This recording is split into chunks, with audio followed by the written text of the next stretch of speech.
Oi, eu sou Adriana Gueires e sou professora da Escola Superior de Educação Física da Universidade de Pernambuco. E estamos aqui, Ana Carolina Marques e eu, para apresentarmos para vocês mais uma leitura comentada de artigos em tempos de pandemia. E agora, ela vai continuar. Me chamo Ana Carolina. Recentemente, eu concluí o mestrado no programa de pós-graduação da Universidade de Pernambuco, em conjunto com a Universidade Federal da Paraíba, assim como eu tenho graduação em Educação Física pela Universidade de Pernambuco. A pesquisa que nós trazemos hoje ela é intitulada como os Grupos de Dança Popular, situados em Recife e Olinda, Limites e Fronteiras do século XXI. E ela surge inicialmente pelo reconhecimento de que a dança ela se expande e é exercida principalmente no sul e no nordeste do país. E que especificamente em Pernambuco, os grupos de dança popular, eles vêm se desenvolvendo cada vez mais nas últimas décadas. Aqui nós entendemos os grupos de dança popular como sendo um segmento que se desenvolve principalmente das fronteiras entre as danças teatrais e as danças tradicionais populares, de maneira amadora ou de maneira profissional, onde criam espetáculos com base em folguedos e em danças tradicionais do Nordeste brasileiro.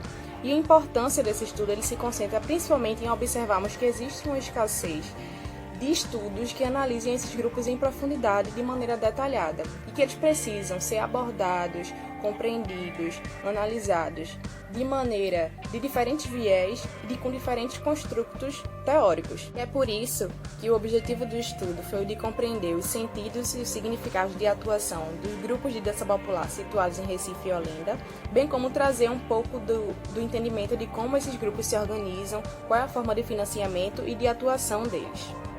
A pesquisa, ela caracteriza-se como sendo qualitativa do tipo fenomenológica hermenêutica, numa tentativa de compreendermos o fenômeno a partir da experiência e da vivência narrada pelas próprias pessoas que compõem esses grupos. 6 grupos eles foram identificados e selecionados com base nos trabalhos exercidos nos últimos 5 anos nos festivais e amostras brasileiras, locais e nacionais. E 6 pessoas elas foram selecionadas como representantes desses grupos para narrar um pouco da vivência da história e das formas de organização deles.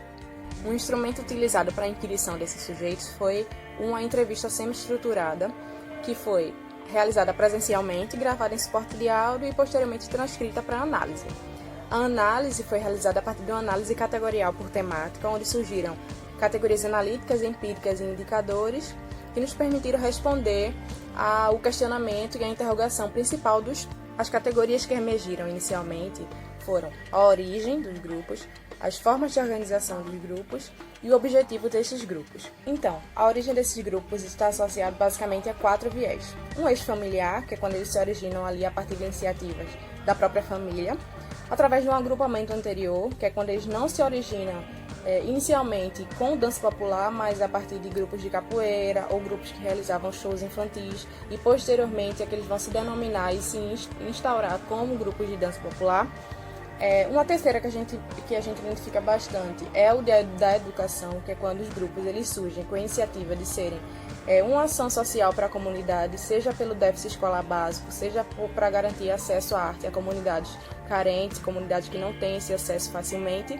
E o quarto é o de profissionalização, que é quando esses grupos já surgem com a ideia de se profissionalizarem, de se tornarem escolas de dança, de se institucionalizarem com esse viés profissional. Bem, a partir daí a gente já começa a identificar algumas possíveis tensões a partir dos interesses pessoais que perpassam sua origem, como o eixo familiar, como a própria identificação com a cultura local, versus a institucionalização desses grupos, que muitas vezes ela se dá por políticas de ações culturais que tendem a propor uma forma ou um modo como ele tem que se apresentar para que sejam reconhecidos ou para que sejam financiados. Então, com relação à organização desses grupos, a organização, seja com relação à seleção de participantes para o grupo ou para algum evento específico, seja com relação ao financiamento, onde identificou-se que ele advém através de diferentes instrumentos, seja com relação à gestão desses grupos, como ele é gerido, também indicam que eles se criam, se consolidam, se desenvolvem a partir dessas zonas de fronteiras. Essas zonas de fronteiras que estão entre ali iniciativas mais tradicionais, mais voltadas para a cultura local, versus uma dança cênica, que geralmente é uma dança mais institucionalizada, uma identidade um pouco mais institucionalizada para os grupos. Quando a gente observa, por exemplo, a título de exemplo, a gestão desses grupos, ela se estabelece a partir de 3 eixos: foram identificados, né? O eixo familiar, a organização social ou o trabalho voluntário. O eixo familiar, ele está muito associado à origem desses grupos, né? Com relação a uma organização ali mais familiar. O trabalho voluntário, ele está muito associado a os grupos que se desenvolveram a partir de ações sociais para a comunidade. E ali, no terceiro local, a gente vê o grupo gerido como uma organização social, que geralmente são grupos que se colocam como empresa, se estabelecem como empresa e aí precisam de uma diretoria, de um conselho fiscal. E aí, ao final, a gente identifica quais os objetivos do grupo, né? Para a gente tentar identificar, explorar um pouco dos sentidos e significados desses grupos para as pessoas que compõem, para as pessoas que são responsáveis por esse grupo. E 4 categorias, elas aparecem mais expressivamente, né? Um interesse em garantir o acesso à arte, um interesse em transmitir a cultura local, um interesse em profissionalizar a ação do trabalhador de dança, a atuação do trabalhador de dança, e questões individuais que estão mais associadas a questões emocionais, laços afetivos com o grupo, laços afetivos com a família ou até com a cultura mesmo, com a dança popular em si.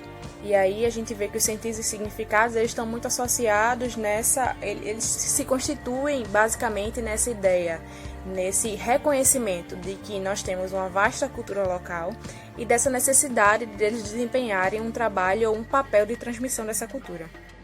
Bom, como vocês puderam perceber, os grupos de dança popular de Recife e Olinda atribuem para si sentidos e significados que transitam entre os modos de fazer da cultura popular e os modos de fazer das danças cênicas teatrais. Nesse sentido, eles se colocam no lugar de fronteira, num entrelugar entre aqui e ali, e carregam a potência tanto dos modos de fazer da cultura popular quanto dos modos de fazer das danças cênicas e teatrais. Assim sendo, eles se constituem de uma forma extremamente singular que os fortalece para estar, permanecer e produzir no mundo da dança em Pernambuco e no Brasil. E é isso. Nós agradecemos por acompanharem esse vídeo até o final e recomendamos a leitura integral do artigo que foi publicado na revista Pensar a Prática. Obrigada. Universidade de Pernambuco. O conhecimento a serviço da vida.